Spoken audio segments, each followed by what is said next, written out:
முருகனை கும்பிட கும்பிட கும்பிட அந்த கர்ம வினை குறையும். அது குறைய குறையத்தான் உங்களுக்கு நன்மை நடக்கும். அதுக்கு நம்மளுக்கு பொறுமை அவசியம். பக்தியில என்னைக்குமே பொறுமை அவசியம்.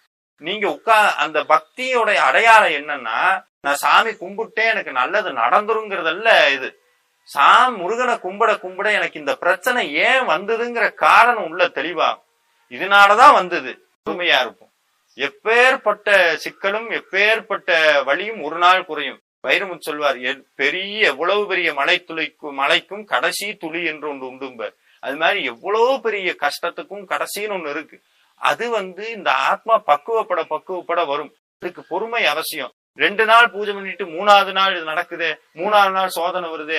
இந்த சோதனை இதெல்லாம் ஒண்ணு தெரிஞ்சுக்குங்க. முருகனுடைய வழிபாட்டுல ரொம்ப முக்கியம். இந்த நல்லது கெட்டது பாவம் புண்ணியம் சோதனை நன்மைங்கிறதெல்லாம் தாண்டி போகணும்.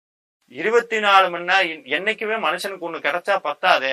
இன்னைக்கு நான் இதுக்காக வேண்டேன், இது வேணும்னா போதுன்னு சொல்லுவோமா முருகன்ட்ட? உண்ணா வேணும் உண்ணா வேணும் உண்ணா வேணும்.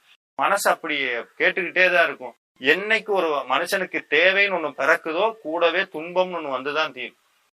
அது மாற்றமே கிடையாது. இப்ப இதெல்லாம் கடந்து போகணும்னா அதுக்கு ஞானம் வேணும். அந்த ஞானம் தான் முருகன்ட்ட கேட்கறது. அவரை உணர்ந்தோம்னா நம்மளுடைய வாழ்க்கையில இதெல்லாம் தாண்டி அடுத்த கட்டத்துக்கு போக முடியும்.